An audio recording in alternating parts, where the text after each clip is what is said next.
12절부터 30절까지 교독합니다. 시작. 너희는 너희가 입는 겉옷의 네 귀에 술을 만들지니라.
같이 읽겠습니다. 사람이 그의 아버지의 아내를 취하여.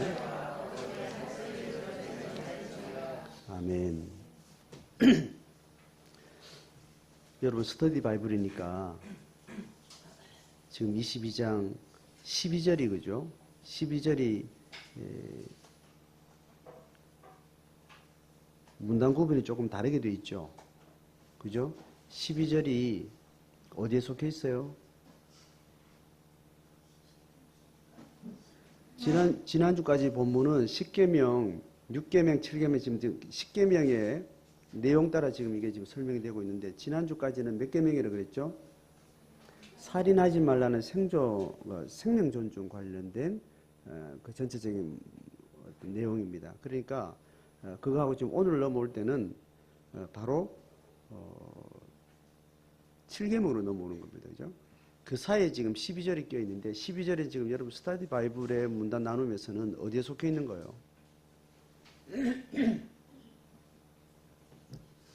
지난주 본문에 사실 연결되어 있죠. 여러분 12절, 여러분 성경에 지금 13절부터 문단이 나눠져 있죠. 그죠? 근데 12절은 앞문단에 속해 있잖아요. 제 말 알아들어요? 그러니까 12절이 6계명에 해당한 내용인지 7계명에 해당하는 내용인지, 6계명은 살인하지 말라는 계명이에요. 7계명은 뭐예요? 간음하지 말라는 거예요. 12절이 읽어봅니다. 시작. 너희는 너희가 입는 겉옷의 네 귀에 술을 만들지 말지니라. 이게 무슨 말이에요? 이게 6계명에 해당해요? 7계명에 해당해요? 여러분 알겠어요?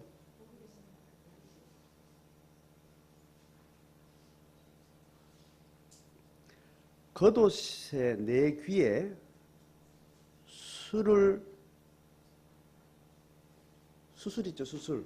이렇게 실로 이렇게 드리는 그 술을 이야기하는 건데, 이 겉옷이 우리처럼 이런 식의 옷이 아닌 거예요, 그죠?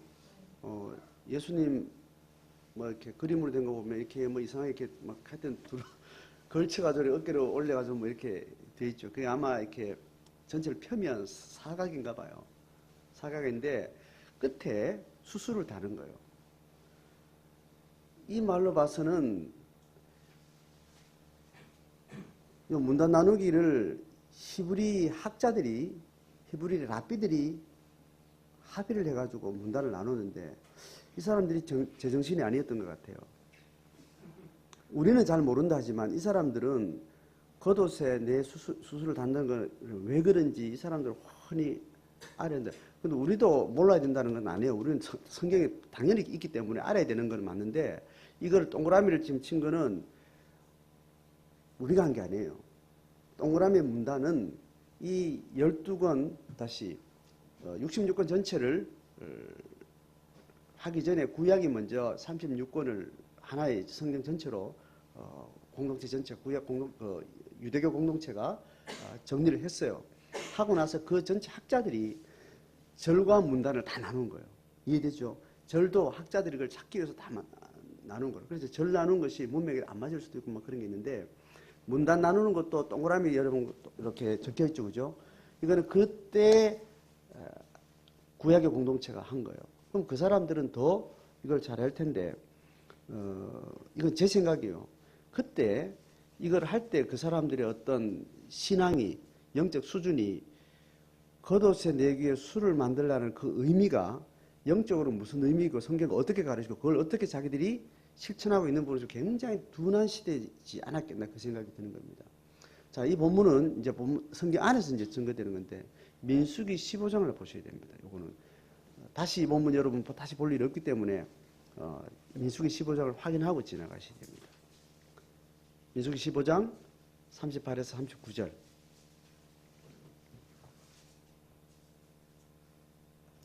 자, 37절부터 39절까지 같이 읽습니다. 시작. 여호와께서 모세에게 말씀하여 이르시되 이스라엘 자손에게 명령하여 대대로 그들의 옷단 귀에 술을 만들고 청색끈을 그 귀에 술에 더하라. 이 술은 너희가 보고 여호와의 모든 계명을 기억하여 준행하고 너희를 방종하게 하는 자신의 마음과 눈의 욕심을 따라 음행하지 않게 하기 위함이라. 됐죠? 이게 목적이 뭐예요? 음행하지 않기 위한 겁니다. 보세요. 이 수술이 옷에 늘 달려 있어요. 수술이. 그 근동 지방에는 이스라엘 백성들 말고는 이런 형태의 옷을 늘 입었을 가능성이 많아요. 그 문화. 그런데 이스라엘 공동체는 꼭 거기다가 술을 달았던 거예요. 나중에 입고 걸치고 돌아다닐 때나 하여튼 그것을 늘 착용하고 다니는 것 아니겠어요? 술을 달고 다니기 때문에 그 문명권에 지금으로는 중동이 되겠죠. 그 고대에 그 옷을 입는 다른 많은 국가들, 민족들, 다른 종교들이 있었지만 이스라엘 백성은 그렇지 않게 이걸 하라고 이야기한 겁니다. 그 이유는 여호와의 모든 계명을 기억하라고. 그 보는 것 따라 가지고 기억하는 거죠. 시청각적인 의미가 있으니까. 그리고 준행하고 너희를 방종하게 하는 자신의 마음과 눈의 욕심. 방종하게 하는 마음과 눈의 욕심은 여러 영역이 있지만 특히 이거는 뭐하고 연결된 거예요? 음행과 관계됩니다. 성윤례와 관계됩니다. 자, 그렇게 이해되죠, 그죠? 그렇게 해서 이스라엘 공동체 안에 음행의 문제는 가장 강력한 제어 수단으로 함께 의복에 우리가 이렇게 하자는 약속이 된 겁니다. 그리고 그 약속에 의해서 그냥 정신을 차리고 있든지 생각하든지 뭐 모든 사람이 그 문화권에서 공동체 안에 있는 옷 입고 사는 일상의 모든 상황에서 그 수술은 늘 보고 경험하고 일상에 착용하고 있는 건데 그것을 이제 신앙을 가르치거나 윤리와 삶을 가르칠 때는 그건 왜 그런지를 계속 영적인 이유와 연결해서 가르치는 겁니다. 자, 속옷과 겉옷에 이제 그쪽에 이제 이 당시에 의복에 관습이 어떤가 하면 속옷과 겉옷이 있는 거예요. 속옷과 겉옷이 있는데 속옷과 겉옷과 관련된 많은 성경의 다른 이야기들이 굉장히 많아요. 옷을 저당 잡히고 옷을 찾는 거, 뭐 여러 가지 이제 옷과 관련되는 게 이 문화와 이제 관련된 이야기입니다. 속옷은 이렇게 통으로 팔하고 이렇게 들어가도록 되어 있어요. 이렇게 밑에는 이제 치마 형태지만 팔에 들어가서 이렇게 옷을 입는 형태로 되어 있는 겁니다. 이 옷은 잘 때도 입고 다닐 때도 입는 그런 옷이요. 외출할 때는 겉옷이라고 있는데 그 겉옷이 이런 옷이 우리처럼 팔과 이렇게 있는 게 아니라 걸치고 이렇게 이렇게 하여튼 둘러서 입는 옷이는 그게 사각 형태를 가지고 있는데 여기에 수술이 달린 겁니다. 그런데 이 겉옷은 다닐 때는 낮에는 옷으로 사용하지만 밤에 잘 때는 이불로 쓰는 거예요. 덮는 이불로 쓰는 겁니다. 이게 유목민들이 거주하는 집이라는 것이 텐트잖아요, 그죠? 밤에는 기온이 뚝 떨어지고, 그러니까 의생활하고 주택생활하고 관련이 있는 겁니다. 이 겉옷은 잘 때 덮고 자는 옷이어서 다니다가 낮에 필요해가지고 돈이 없어가 저당 잡힐 수 있는데 그래서 돈을 썼는데 이 사람이 의복에는 문제가 없는데 주생활에 문제가 생기는 거예요. 밤에 잘 때 이걸 못 잔다는 거예요. 그래서 이거는 빨리 돌려주라. 뭐 이거 이제 이런 이야기가 다른 이제 계명에 있는 겁니다. 자, 그러니까 이 겉옷의 수술을 다는 것은 밤에 이불로 쓸 때 이거 문제가 생기는 거예요. 낮에도 그렇지만 특히 늘 덮고 자거나 그 이불로 쓰는 그 옷의 수술이 달린 거예요. 그러니까 음행의 문제와 관련해서 이분은 바로 이렇게 연결되어 있다는. 그래서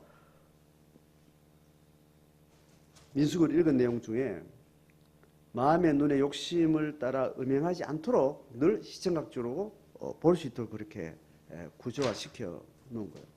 그래서 이거는 이스라엘 백성들의 일상의 영성을 보는 방식이에요. 이스라엘 공동체 안에 특별히 국가 공동체 안에 있는 모든 경건의 법적인 내용이나 어떤 권면의 내용들은 일상생활과 굉장히 깊게 결부시켜 놨어요. 오늘날 상경륜 시대는 그것을 넘어서 훨씬 깊고 전포괄적으로 경건이 침투되어 들어가 확장되어야 됨에도 불구하고 구약 시대만큼 이렇게 철저한 경건이 입술과 마음과 영혼과 일상의 육체적인 모든 상황 가운데 통합으로 이렇게 만들어진 것을 잘 보면 이 시대가 얼마나 더 구약 시대보다 퇴보된 방식으로 우리가 구조가 되어 있는지 알 수 있어요. 자, 그러니까 일상성의 영성은 의식주 생활 속에 아주 갈피마다 철저하게 계산적으로 체계적으로 그렇게 되어 있습니다. 그래서 지식으로 가르친 것, 티칭으로 교사가 가르친 것하고 가르친 것이 일상생활 속에 늘 시청각적으로 이게 늘 그게 드러나도록 되어 있고 그게 혼자 개인의 인격이나 개인의 윤리성이나 개인의 마음속에만 들어있지 않고 공동체하고 합의돼서 함께하는 문화 속에 그게 들어가 있는 방식이에요. 자, 그렇게 했으니까 이거는 살인하지 말라는 계명과 연결되는 거예요. 간음하지 말라는 계명과 연결되는 거예요. 설명하니까 이거 답은 나오죠, 그죠? 그러니 이거를 문단을 나눌 때 내 귀에 술을 만들지 말라는 것들이 이 사람들이 어느 정도로 해석이 오염됐는가 하면 율법 항목 자체에 집착되어 있는 시대였을 거라는 상정이 가능한 거예요. 이해가 되죠? 수술 달고 다른 그 신약에 보면 그 랍비들이 술을 막 길게 달고 맞방에도 뭐 막 붙이고 막 그거 한 걸 비판적으로 하는 게 있죠, 그죠? 예수님이. 그러니까 그 사람들이 술을 달고 뭐 하는 거지 그 계명의 가르침을 이렇게 달고 막 붙이고 하는 이유가 그것을 보고 일상의 삶의 구체적인 계명을 지키려고 하는 그 목적인데 지키려는 실천은 어려도 다 도망가고 없고 이런 자들이 많이 붙이고 달고 이렇게 끌고 다니면 저 사람은 거룩하고 경건한 사람이라는 종교성으로 완전히 오염된 상태에 있었던 겁니다. 그러니까 이 사람들 학자들조차도 겉옷에 내 술을 다는 거는 옷에 술을 달고 다니는 사람은 그게 재봉 들고 실도 붙이다니까 평민들은 귀찮으니까 안 할 수도 있죠. 근데 경건에 집중하는 사람은 그걸 굳이 다는 거야. 또 그런 누가 기냐 막 재고 막 짜들이 그럴 거 아니에요? 그러면 그 자체가 저 사람 경건한 사람이다. 저 사람 영빨 있는 사람이겠거니 저 사람은 한국수 논리났니 이렇게 집착된 시대였기 때문에 이 사람들이 겉옷에 내게 술을 만드는 것, 이 학자들이니까 그쪽 전문가들 아니겠어요. 그런데 그것이 경건을 위한 것이라는 주목이 이미 마인드에서 사라진 상태에서 이 종교업을 하고 있었던 사람들이 문단 나누기를 한 것 아니냐는 거예요. 이해되죠? 자, 그렇게 이야기하고 이제 우리 본문으로 넘어옵니다. 12절부터는 그렇게 해서 이 당시에 신명계를 쓰는 당시에 살인하지 말라는 계명을 쭉 법적으로 논하다가 간음하지 말라는 일상의 내용을 들어갈 때 12절은 결과적으로 대문이 되는 거예요. 이스라엘 백성들이 가진 사람이나 애나 어른에 다 겉옷에 수술을 다는 것 이것이 7계명의 전제였고 대문이었다는 겁니다. 그러니까 이 7계명은 시각적이요, 청각적이요, 지적이요, 어린아이부터 어른까지 무식한 사람, 유식한 사람이나 뭐 신학적 논리나 설명 필요 없이 이것만 보면 이건 그거다 이렇게 말할 수 있는 그걸로 전체 이 계명을 연결시켜 놓습니다. 어렵게 만들어 놨어요? 쉽게 만들어 놨어요? 그렇죠. 이거를 이제 문을 열고 이제 강론에 들어가는 겁니다. 법조문에 이제 들어가는 겁니다. 자, 그래서 법조문으로 들어가는 것을 어렵게 만들어 놓은 게 신앙이겠어요? 아니면 쉽게 만들어 놓은 게 신앙이겠어요? 쉽게 만들어 놔야 되는 거예요. 자, 그렇게 해서 이제 13절부터 21절까지 이제 큰 문단이 있고, 그 다음에 22절부터는 좀 짧은 문단이 계속 같은 맥락에 있는 이야기인데, 13절부터 21절까지 이거예요. 결혼을 했는데, 신랑이 첫날 밤을 지나고 나니까 아내가 순결하지 않았던 거예요. 그래서 그걸 문제제기를 하는 겁니다. 누구한테 문제제기해요? 친정아버지한테 하는 거예요. 가만히 생각해 보세요. 고대나 지금이나 결혼해가지고 부부간에 그런 문제가 이제 발견되면 누구하고 시비를 해야 돼요? 당사자 이야기해야 될 거 아니에요. 근데 시아버지한테 가서 왜? 다시 죄송합니다. 왜 친정아버지한테 가서 왜 그러냐고. 그거 지금 잘 캐러 못 캐도 한들 이미 뭐 일은 벌어졌고. 어떤 상황인가 하면 그 처녀의 부모가 처녀의 표를 얻어가지고 그래가지고 이제 시비를 가리는 겁니다. 그래서 결국은 이제 성읍 장로들 이제 재판하는 분한테 해가지고 이제 시비를 가리는 겁니다. 가리는 건데 결론이 어떻게 된 거예요? 18절 보세요. 그 성읍 장로들은 그 사람을 잡아서 다시 그 앞에 편다는 겁니다. 자, 그 처녀임이 증거된 이제 하혈을 하게 되잖아요. 그 하혈을 한 것이 신부가 그걸 가졌다가 그거를 자기 친정 아버지한테 이제 갖다 준 거예요. 그랬겠죠, 그죠? 그래서 이제 그 증거를 이제 사건이 이제 드러난 겁니다. 드러나서 결국 19절은 뭐가 되는가 하면 이스라엘 처녀에게 뭐 했다는 거야? 누명을 씌운 겁니다. 남편이 왜 누명 씌웠겠어요? 예? 못생겨서.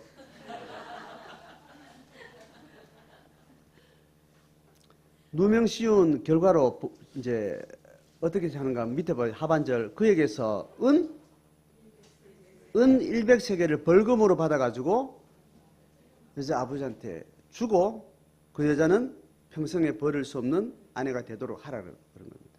그러니까 이제 누명을 씌운 거예요. 신랑이 누명을 씌운 이유가 뭔가 하면 보세요. 29절 같이 읽어봅니다.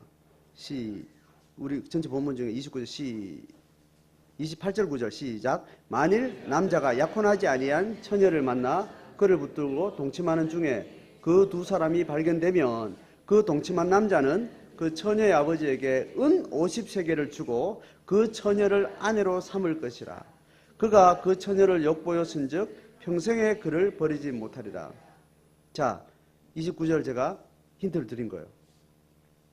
누명을 씌운 이 남편이 왜 누명을 씌웠겠어요?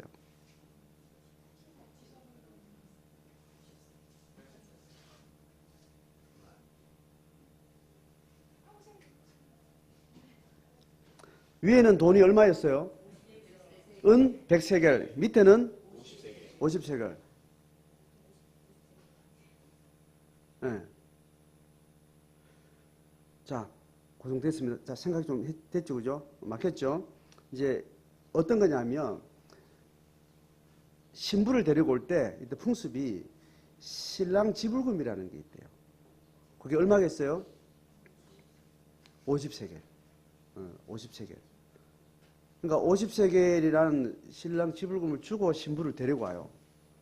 근데 신랑이 이게 판명이 나면 그걸 다시 돌려받을 수 있는 어떤 그런 뭔가 있었다라는 거예요. 제가 뭐 알겠습니까? 학자들이 옛날 연구하는 사람들이 그랬다 하니까 이제 전체가 해석이 되는 거죠. 그러니까 이거를 다시 돌려받을 목적으로 이제 이 문제를 데리고 안 살려고 했으면 뭐 두 사람이 처리하고 뭐 끝났겠는데 이걸 이제 받아내야 되니까 그렇게 누명을 씌웠다는 거예요. 그래서 벌금으로 뭐 어떻게 한 거예요? 배를 더 주라고 이야기한 거죠. 누명서 다시 50세겔 받아내려고 하다가 더 이제 벌을 받아서 그렇게 됐다는 겁니다. 자, 요거는 뭐 충분히 이에는 이, 눈에는 눈, 뭐 그런 게 적용이 되는 어떤 방식이죠. 자, 이렇게 끝나요. 벌금을 해가지고 벌금을 더 물리고 이놈 자식 누명을 씌우고 그래 하고 했는데, 근데 실제로 신랑이 문제 있다 했는데 20절부터는 이제 처녀의 표적이 없거든. 이 상황이 됐단 말이에요. 자, 이게 심각한 겁니다. 이렇게 되면 뭐 돈은 돌려받고 이 문제보다 지금 더 심각한 문제가 생기는데 21절 그 처녀를 그의 아버지 집 문에서 끌어내고 그 성읍 사람들이 그를 돌로 쳐 죽이는 거예요. 이는 그가 그의 아버지 집에서 창기 행동을 하여 이스라엘 중에서 악을 행했으면 어디서 악을 행했다고요? 이스라엘의 악을 행한 거예요. 그 개인의 악도 아니고 그 집안의 악도 아니고 이스라엘 공동체의 악이라고 이렇게 규정합니다. 그래서 공동체 전체 이름으로 처리를 하는데 돌무덤을 만들어요. 자, 뭐 이 문제는 최종 형벌이 뭐라는 거 알겠죠, 그죠? 결론 났어요. 자, 그 다음에 다른 예를 들면 다른 예 22절 가시겠습니다. 시작. 어떤 남자가 유부녀와 동침한 것이 드러나거든 그 동침한 남자와 여자를 둘 다 죽여서 이스라엘 중에 악을 제할지니라. 자, 뒤에 본문은 남자가 강제로 한 경우, 지금 이 경우는 합의한 경우 같아요. 문맥상 볼 때. 그렇게 했을 때 어떻게 하라고요? 둘 다 죽이는 거. 어떻게 죽여요? 방법은 거식이겠죠. 그죠? 돌로 쳐 죽이는 겁니다. 그래서 목적은 뭐예요? 악을 제하는. 계속 악을 제하는 방법이 있죠. 돌로 쳐 죽이고 악을 제하는 거예요. 돌로 쳐 죽이고 악을 제하는 거예요. 악이 어디 악이에요? 공동체. 이스라엘 공동체 전체 악인 겁니다. 하나님 앞에 악이라는 거죠. 자, 그 다음에 25절에 시작되는 27절까지 이야기는 같이 읽습니다. 시작. 만일 남자가 어떤 약혼한 처녀를 들여서 만나서 그 강간한 남자만 죽인다는 거예요. 왜요? 어디서 그랬다는 거예요, 이걸? 들에서. 여자가 저항할 힘도 없고 공동체에 소리 질러서 알리 상황. 이거는 합의된 거예요? 남자 강제로 한 거예요? 강제로 한 거예요. 그래서 해결할 힘이 전혀 없었는데 여자는 살려두라고요. 그러니 이 율법은 순결 자체가 목적이에요. 가해자, 피해자의 고통의 문제를 다루는 거예요. 순결 자체가 목적이 아닌 거예요. 그죠? 가해자, 피해자 사이에 순결 자체가 문제가 아니고 그 과정을 인해서 일어나는 고통의 문제를 해결하려고 하는 목적이 있는 겁니다. 자, 그 남자만 죽이는 겁니다. 그 다음에 아까 읽었던 28절, 29절 시작. 만일 남자가 약혼하지 않은 처녀를 만나 그를 붙들고 동침하는 중에 두 사람이 발견되며 그 동침한 남자는 그 처녀 아버지의 은호를 주고 처녀 아내로 삼고 평생에 버리지 말라는 겁니다. 자, 이거는 아까는 유부녀나 약혼한 상태에 있는 사람에 대한 범죄였죠. 그죠? 근데 이번에는 뭐예요? 약혼하지 않는 그냥 처녀요. 남편이 정해지지 않은 상태에서 했는데 그 다음에 어떻게 해요? 죽여요, 안 죽여요? 뭐 여자 쪽에서 합의했든 안 했든 어쨌든 이거는 남편이 정해지지 않은 여자에 대해서는 그러니까 이건 순결 자체가 목적이에요. 고통 문제를 다루는 거예요. 순결 자체 문제였으면 당은 다 이제 돌로 끝내겠죠. 자, 그렇게 해서 평생에 책임지라는 거예요. 책임지면 문제 없다. 그리고 신랑 지불금도 내고 그렇게 결혼하면 되는 겁니다. 자, 법적인 논리나 이런 부분 전혀 깔끔하고 문제 없죠, 그죠?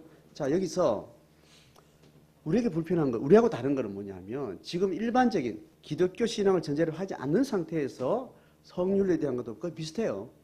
인간이 겪게 되는 이런 문제를 겪게 되는 고통의 문제는 같은 방식이기 때문에 이 고통은 누군가를 고통스럽게 하고 힘들게 하고 이 문제는 잘 정리가 돼야 된다. 그래 인간이 함께하는 공동체가 살려면 이 윤리는 참 중요하다. 이건 인류 역사에서 다 일어나는 건데 우리가 지금 볼 때 어려운 거 뭐냐. 이것이 공동체 악이다라고 하는 게 지금 우리의 지금 문화에서 조금 거리가 있는 거죠. 그리고 또 처리 방식이 돌로 하라는 방식이에요. 자, 이거는 그 당시에 다른 공동체, 다른 나라, 다른 신앙 공동체에서도 이거는 동의가 안 되는 거였을 거예요. 그렇겠죠. 상식적으로 생각하면.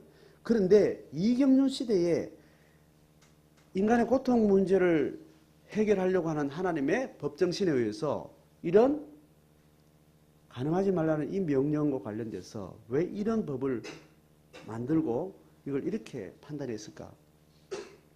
그럼 오늘날 의미는 뭘까 도대체? 그때 하나님 나라나 지금 하나님 나라 같은 정신, 같은 신화를 가지고 있고 같은 신앙 고백을 가진 우리의 삶 속에서 그때 돌로 쳐 죽이는 것은 오늘은 그럼 어떻게 해야 될까? 어떻게 하면 좋겠어요? 그때 하나님 나라 정신보다 지금이 더 온전하고 완전한 육과 혼과 육의 총체적인 하나님 나라가 구현되는 시대가 됐는데 그래서 하나님의 영이 각자의 심령 가운데 임한 시대가 됐는데 이때 구약시대에 이 신앙의 윤리나 신앙의 철저성보다 지금보다 더 완벽한 시대인데 이 돌로 쳐 죽인다는 것이 그 당시엔 그렇게 이 항목대로 그대로 실제로 한다 치자 오늘날은 어떻게 이게 돼야 될까요? 초콜릿 하나 가져주면 좋은데 누가 말하면 제가 한번 선물 드려야 되는 겁니다. 이거 어떻게 적용할까요?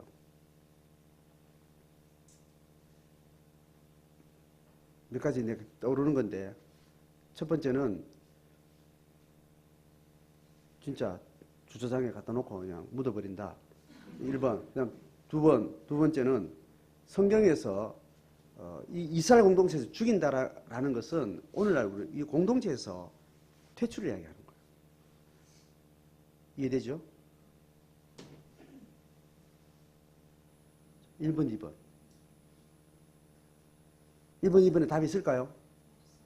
있으면 내가 안 묻겠죠? 뭘까요? 여러분, 제 질문이 너무 묶여있어 그래요. 구약에는 인간이 지은 죄의 징계가 직접 하는 경우도 있지만 살려놓는 경우도 다양한 죄의 경중의 스펙트럼이 있잖아요. 그죠? 어느 수위를 넘어가면 직접 죽이고 처형을 해요. 그렇지 않은 가운데는 어떻게 해요? 그때도 대속이라는 게 있잖아요. 양을 잡아서 비둘기를 잡아서 곡식을 태워서 번제를 통해서 그렇게 대속의 법이 있잖아요. 그죠? 그러니까 지금 이건 우리한테 어떻게 넘어와요? 예수의 십자가 처형으로 그렇게 이제 해결이 되는 거예요. 물리적으로는. 물리적으로 예수의 십자가 처형으로 해결된 거예요. 그래서 지금 이 윤리는 우리한테도 더 철저하게, 더 완벽하게 이루어진 기준을 가지고 있는 겁니다. 자, 그러면 이 7계명 외의 모든 죄도 같은 원리가 되겠죠. 그죠? 그래서 우리가 하나님 앞에 죄질 때마다 뺨에 한 대 맞아도 벌써 여 부르트가 다 쳐맞아 죽었을 거예요. 죄지 뭐 크든 작든 간에 아이고 이 자식 하면 하나님 이렇게 한 대 때렸으면 그냥 머리 터져서 하면 다 죽었을 거예요. 하나님 그 면을 누구한테 된 거예요? 예수께 온전히 쏟았어. 대표성으로 예수님이 그렇게 그 징계를 다 받으신 겁니다. 그렇게 하고 우리는 용서해 주신 거죠. 죄를 넘어설 수 있는 기회들을 우리에게 주시고 그렇게 우리를 성령의 사람으로 이렇게 이끌어 가시는데 여기서 우리는 그렇게 예수님께 넘어갔다는 단회적인 역사적 사건 하나로 영적 의미로 신학적인 선언으로 끝나느냐는 거죠. 자, 여기서 내 이야기는 돌로 쳐 죽이는 거하고 이게 공동체의 악이었다는 두 개가 오늘날 우리가 그대로 다 완벽하게 신약 성경은 완전히 녹아들어서 적용되도록 우리에게 가르치고 있어요. 자, 그러니까 이 7계명뿐 아니라 모든 인간을 고통케 하는 죄 문제는 이 삼경류 시대 신학교회가 철저하게 이렇게 공동체적인 가치로 취급을 해요. 그리고 철저하게 돌로 쳐 죽이는 것보다 더 완벽한 처리를 하게 돼 있습니다. 자, 후자는 예수께 넘어갔어요. 그죠? 예수께 넘어갔는데 우리는 이 과정을 지날 때 교회 공동체는 투명하고 정직하게 이 문제를 다뤄야 되는 거예요. 자, 그래서 오늘 핵심은 7계명과 관련된 이야기를 하고 있지만 사실은 7계명을 우리가 어떻게 다룰 거냐 할 때는 7계명뿐 아니라 모든 죄도 이런 방식으로 다루게 되는데 공동체 죄라고 다루는 것하고 그리고 철저하게 그 죄에 대한 징계를 죽음으로써 가져가는 겁니다. 자, 이것이 우리 가운데 대속의 사건으로 또 공동체성으로 들어올 때 우리는 이것을 어떻게 다루는가 하면 투명하고 정직해야 되고 그 다음에 공동체적이어야 되는 거예요. 하나님 앞에서의 신앙은 개인 윤리 차원에서 다뤄줘서는 안 되는 거예요. 자, 그렇게 해서 간음하지 말라는 이 명령 센텐스 자체는 개인 윤리예요. 이 개인 윤리는 하나님의 나라, 하나님의 가치에서 개인 윤리는 어디와 연결되는지, 지금 조금 어려운 이야기 하니까 잘 들으셔야 됩니다. 개인 윤리라는 게 있죠. 모든 계명 다. 도둑질을 하지 마라, 살해나 탐하지 마라, 이런 우리 교통법부 지키는 현대 모든 법까지 이 개인 윤리는 어디를 지향하는가 하면 타자의 고통에 대한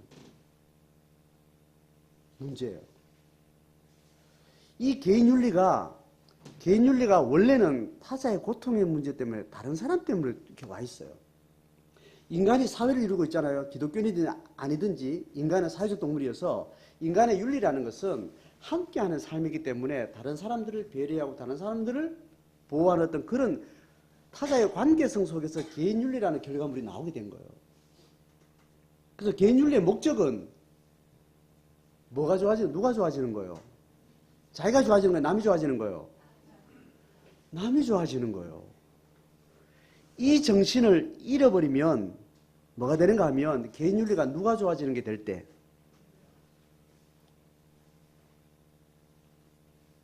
누구요?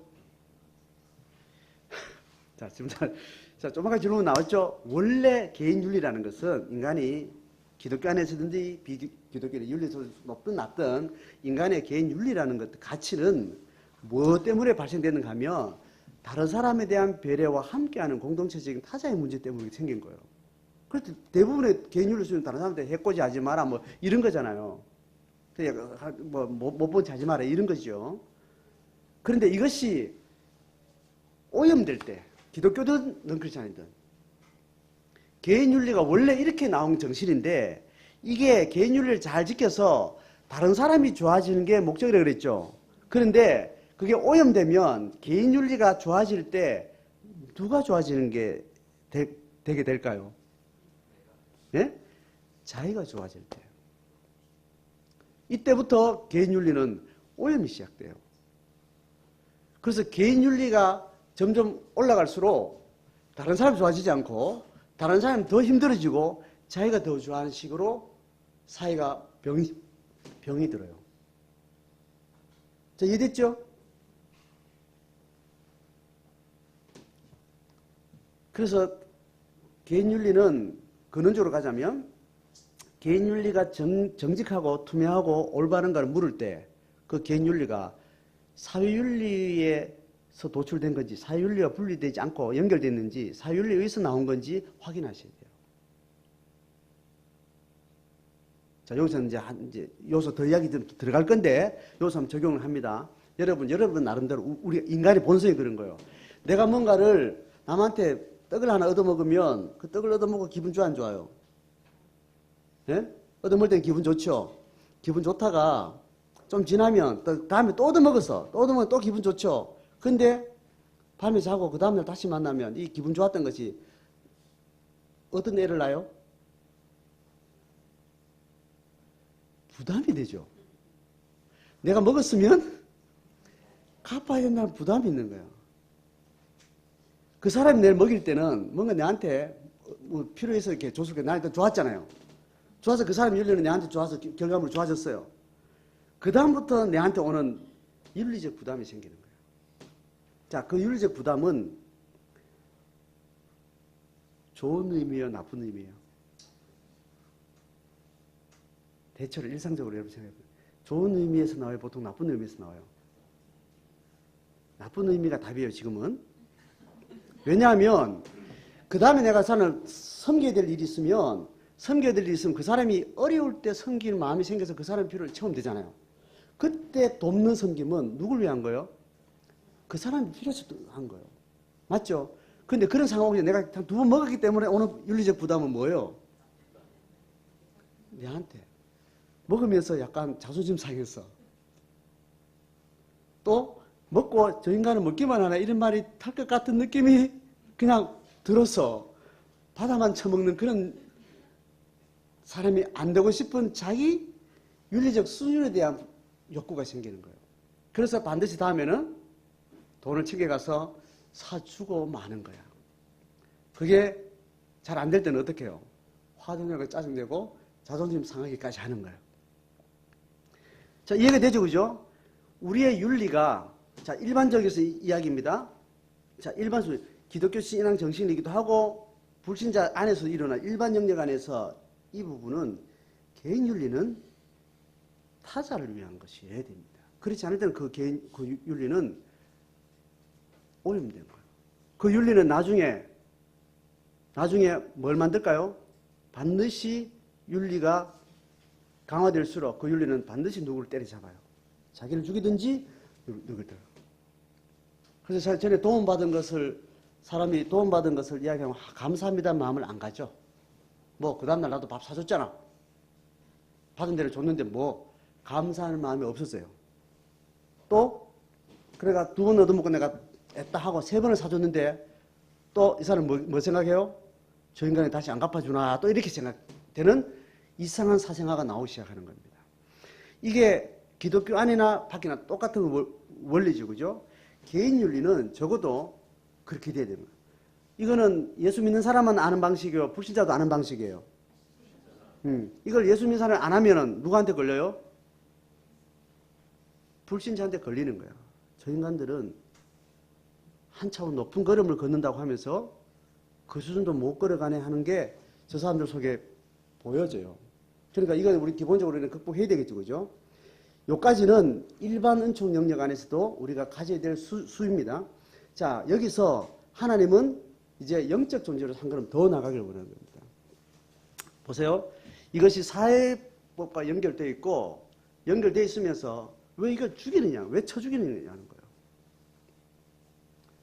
개인 윤리가 결국 어디와 연결되는 거예요? 생명 자체와 연결되어 있고, 그래서 하나님은 내가 너를 피값 주고 산 너의 존재에서 이걸 상여를 했으니까 네 걸 다 내놔라 이렇게 하나님이 이야기하는 거예요. 그러니까 율법의 제2경륜은 개인 윤리가 철저히 사윤리 속에 들어가 있고 그 사윤리는 어디까지 질문하는 거예요? 종교 윤리까지 들어가는 거예요. 자, 그렇게 해서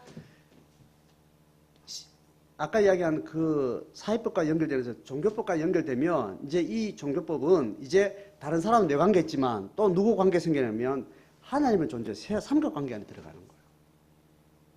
이해되죠? 그래서 종교윤리관에 들어가는 거는 이제 이 사람이 갖고 안 갖고 수준을 넘어서 이 관계를 누구하고 거래하는가 하면 하나님과 관계에서 이걸 하나님께 묻겠다는 거예요.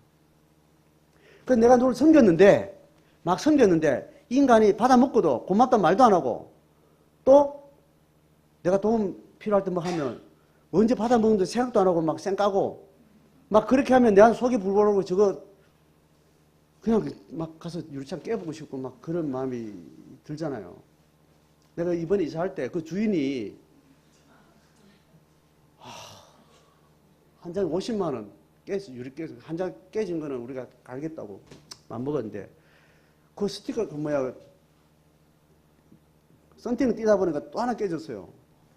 그 보니까 내가 처음에 판단할 때 살짝 깨졌어요. 살짝 깨지고 저거는 아마 한 10년 썼으니까 오래돼서 아마 노후돼서 아마 좀 갈라진 건데 저까지 물어내라 하는데 저 50만 원 또 내라 하면 뭐 법적으로 또 막 하면 목사인 줄 알고 있고 우리 교인인 줄 알고 있는데 아니다 큰 사태질하고 우리 뭐 한다고 막 객기를 부리면 그럼 좀 절반 합시다 뭐 이렇게 일반 사람들 그렇게 하잖아 그죠?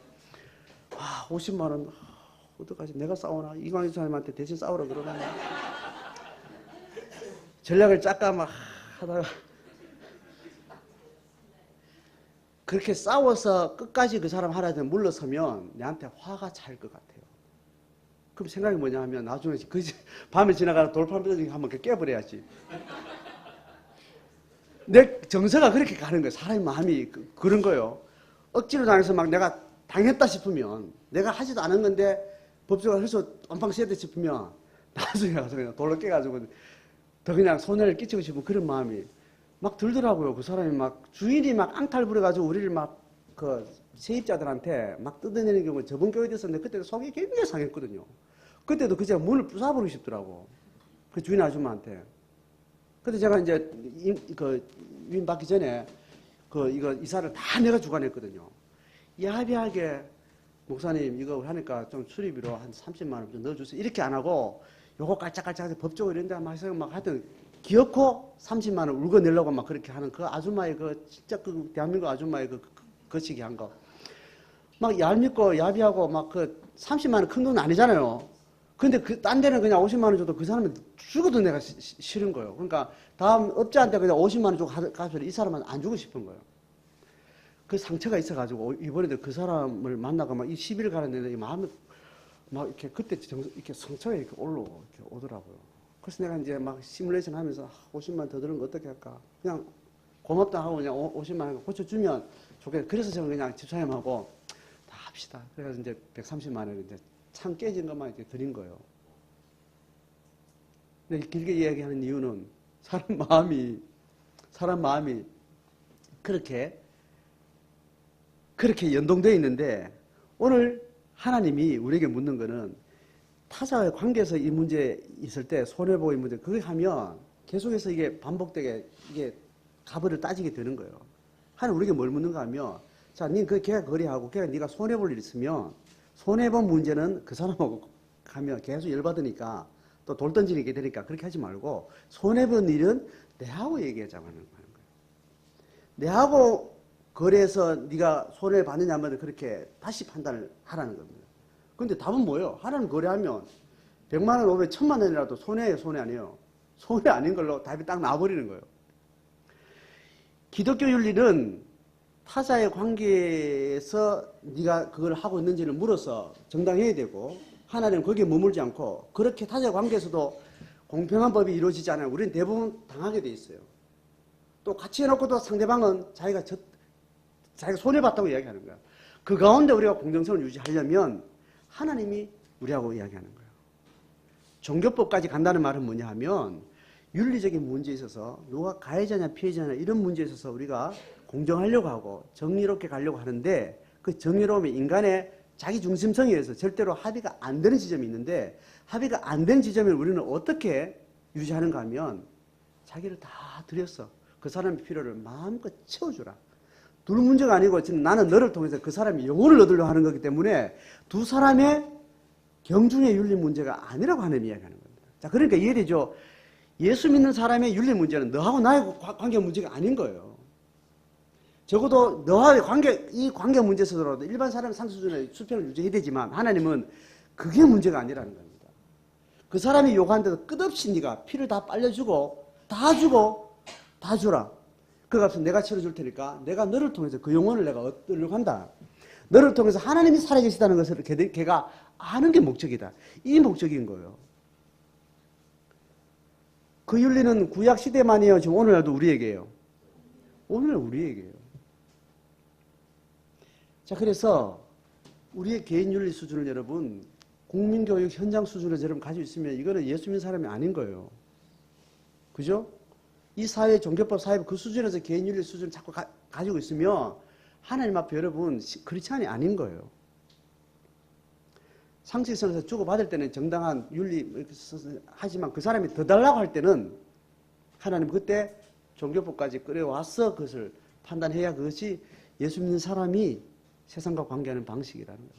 자, 그래서 이스라엘 백성은 개인 윤리를 사윤리라고 묶어놓고 그 다음에 사윤리를 종교법하고 같이 되어 있는 겁니다. 그래서 이스라엘 국가 공동체 헌법이기도 하면서 하나님 앞에 종교 계율이 된 거예요. 자, 그러니까 우리가 지금 가지고 있는 대한민국의 헌법이 가장 높은 법인데 그 법에서 우리는 더 어떤 법을 더 얹어놓고 있는 거예요? 하나님의 신앙 법률을 얹어놓는 거예요. 헌법하고 우리의 신앙 고백의 법률하고 어디가 위에요? 신앙법 위에요. 그래서 대한민국 헌법을 다 지켰다고 우리가 큰 소리 치면 안 되는 겁니다.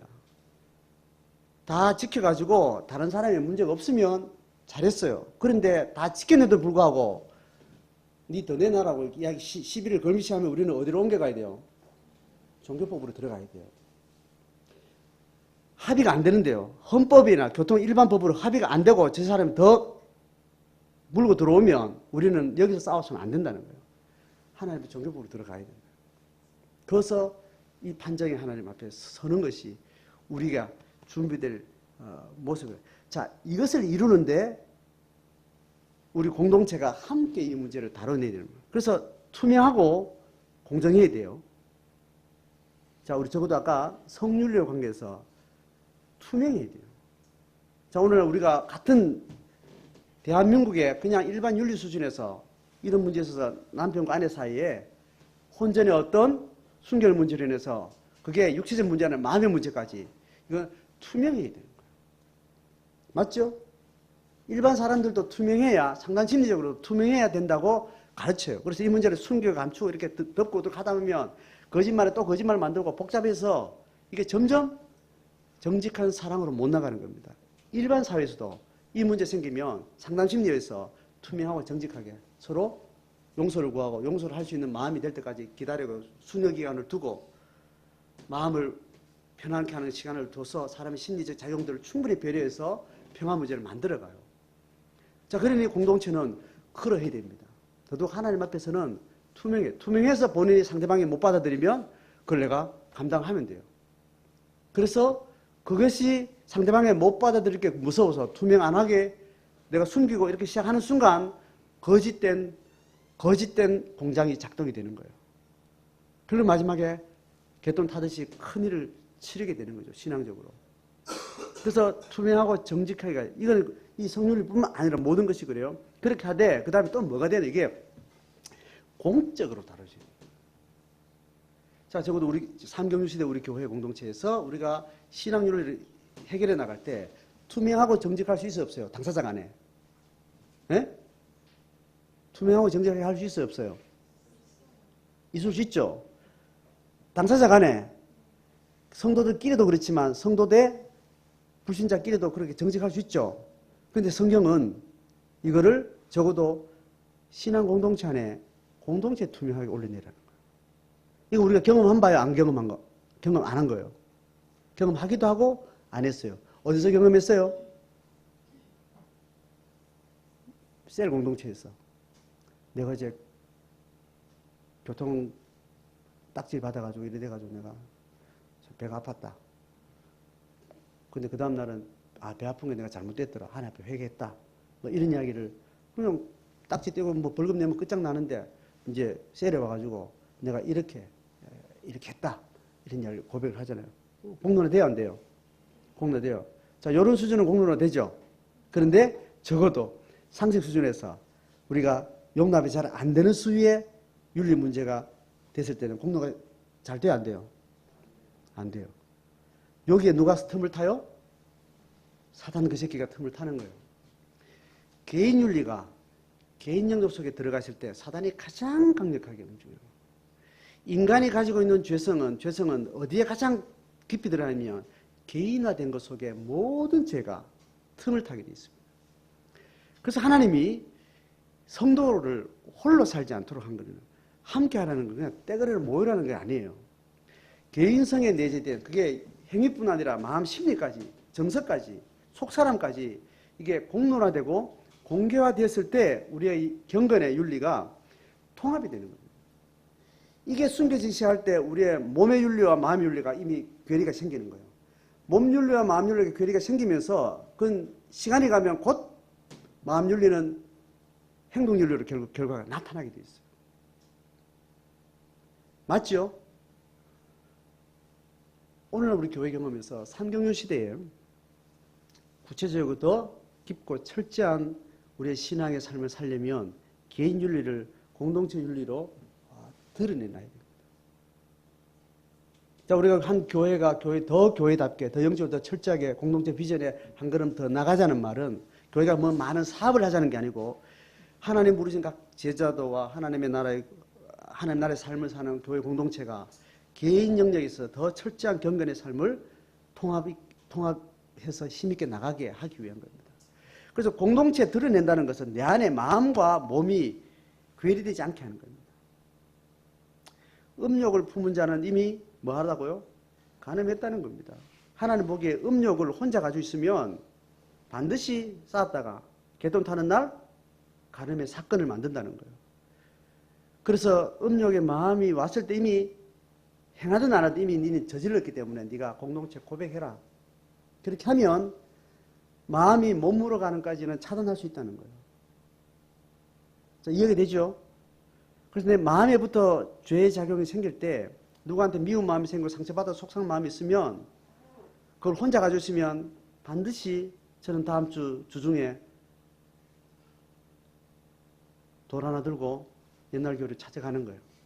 근데 오늘 이렇게 말했기 때문에 적어도 제 수준은 말한 다음에는 그게 현격하게 이 감정이 이게 휘발돼요.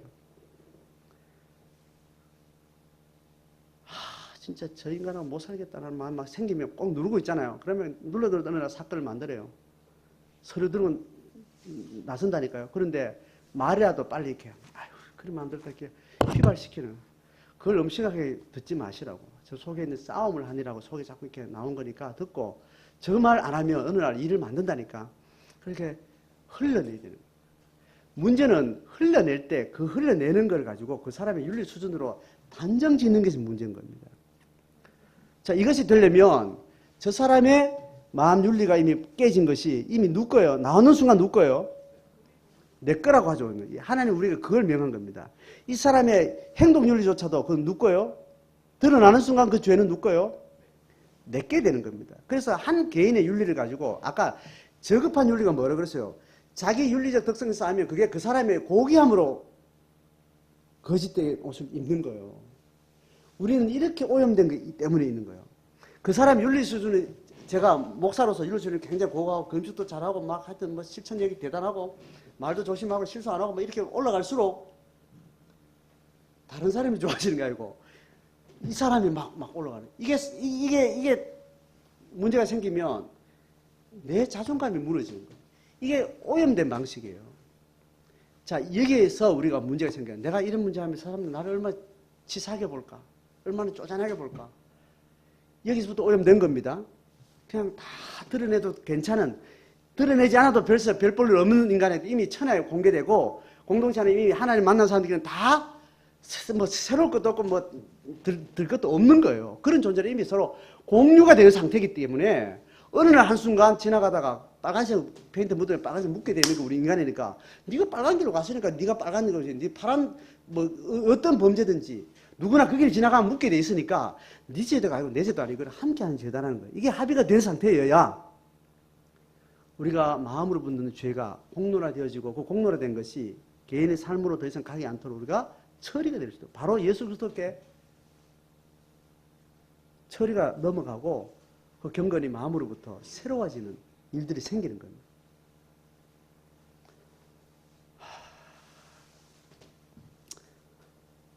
요거 하자고 우리가 공동체를 모이자, 가정교회를 모이자, 밥 먹자, 뭐 우금에 가서 농생활하자 하는 거예요. 애 키우는 문제나 개인 윤리나 먹고 사는 문제, 일상성 속에 하나님의 경건이 깊게 구조화되는 문제, 그리고 내 개인 윤리가 타자 윤리와 타자의 고통의 문제와 하나님과 관계 안에서 이 개인 윤리가 결정되어져야 되는 겁니다. 그래서 한 사람의 개인 윤리 수위는 다양하죠, 그죠? 환경운동을 하겠다는 사람의 윤리성은 타자를 위한 거예요. 환경운동을 잘해가지고 내가 잘 먹고 잘 살려고 하는 게 아닌 거예요. 환경에 대한 우리 실천은 각자가 다른 사람을 배려하는 거, 하나의 피조세계를 배려하기 위한 거예요. 다른 사람의 고통 문제 계속 산적해가는 사람 가운데 환경의식의 라이프 스타일은 다른 사람의 고통 문제를 어떤 해결하려고 하는 자기 윤리의 선택이에요. 그런데 그 윤리 수준이라는 것은 각각 개인 수위가 다 다른 거예요. 그죠? 개인 윤리는 결국 어디서 나온다고요? 하나님과 관계에서 나오는 거예요. 예수 믿는 사람의 개인 윤리는 결국 어디서 도출돼야 되는 거예요? 하나님과의 관계에서 나오는 겁니다. 그래서 그 사람의 윤리가 그 윤리를 통해서 하나님과 상관없이 개인 윤리를 계속 만들어가는 사람은 그게 인본주의인 거예요. 그래서 우리는 물어봐야 돼요. 너 왜 이렇게 교통질서를 잘 지키기 시작하니? 벌금이 너무 많이 나가서 돈 좀 아껴야 되겠어. 이거는 예수 믿는 사람의 선택이 아닌 거예요. 내가 저렇게 하면 차 운전하는 사람들 얼마나 힘들겠니? 그래서 내가 잘 지켜야 되겠다. 그 일반 수준이었어요. 그것도 하나님으로부터 온 수준일 수 있어요. 근데 물어야 되는 거예요. 네가 하나님 앞에서 네가 그 고민을 했냐고 물어봐야 되는 겁니다. 그래서 개인윤리의 수준은 거기서 왔을 때 그 사람들 칭찬할 일도 아니고 비난할 일도 아닌 거예요. 칭찬할 일은 아닌 거예요. 하나님 앞에 지가 받은 대로 그냥 하기 때문에 칭찬할 일도 아니라고요. 비난할 이유가 되는가 일이 아니에요. 아니에요. 지가 하나님 받은 은혜가 그 수준이니까 그렇게 하는 거예요. 그런데 그 사람이 받은 은혜 수준이 한 100인데 행동하는 거는 70밖에 안 되니까 그거를 내가 가르쳐주기 위해서 네가 받는 은혜가 70인데 네가 지금 행동하는 수준이 50이니까 하나님 앞에 다시 새로 계산해봐라. 계산하는데 반드시 네가 이렇게 올라갈 거라. 그런 의미에서 말해주는 거예요. 네 왜 그렇게밖에 못하니? 비난하는 것이 아니라는 거예요. 그 말은 듣는 사람도 주의해야 되고 말하는 사람도 주의해야 되는 거예요. 맞죠? 제가 환경운동할 때 당신은 이 정도 실천을 하시오. 내가 이렇게 말하면 인간적으로 잘하는 말이 아니라 혹은 잘 못하는 비난하는 문제 아니고 당신이 받은 은혜나 당신이 생각하는 하나님 나라의 개념을 이해하고 있는 내가 수준을 아는데 그런 면에서는 당신은 이렇게 행동하는 건 뭔가 괴리가 있는데 기도 잘해보고 반성해 보십시다. 이렇게 말하는 거예요. 그죠? 모든 실천 영역에 있어서 실천의 뿌리가 어디서 와 있는지 실천을 서로 가늠질할 때 각자의 실천에 진보가 있어야 되는 거예요. 내 실천에 다른 사람 실천을 끌어올리는 거는 굉장히 위험한 거예요. 누가 그런 실수를 잘해요? 평신도가 잘해요? 목사가 잘해요? 아니 일반 성도 잘해요? 목사가 잘해요? 목사가 그 짓을 하기 쉬운 거예요. 회원이 잘할 수 그렇게 하게 돼요? 리더가 그렇게 할 위험이 많아요. 그렇게 할 위험이 많은 거예요. 더 설명 안 해도 감 잡았죠? 우리가 하는 모든 신앙운동에 있어서 삶의 실천 문제는 굉장히 구체적으로 우리가 싸워나가는데 그 과정 가운데 공동체 성과 하나님 앞에 우리가 은혜 받은 대로 우리가 실천한다는 것과 공동체가 함께 한다는 이 부분을 우리가 긴밀하게 어우러지려면 시간이 많이 필요해요? 적게 필요해요? 많이 필요해요. 한 번 모여야 돼요? 두 번 모여야 돼요? 두 번 모여야 돼요? 대회 모여야 돼요? 셀 모임도 가야 돼요? 집에서 밥 먹어야 돼요? 같이 밥 먹어야 돼요? 같이 밥 먹어야 돼요. 밥 먹는 게 목적이 아니고 셀 자체가 목적이 아니고 뭐 하여튼 뭘 하자는 게 목적이 아니고 그 안에 이걸 하기 위해서 한 거니까 서로 합의를 잘 봐서 잘 합시다 좀. 저도 열심히 잘하겠습니다. 찬양하고 기도하겠습니다.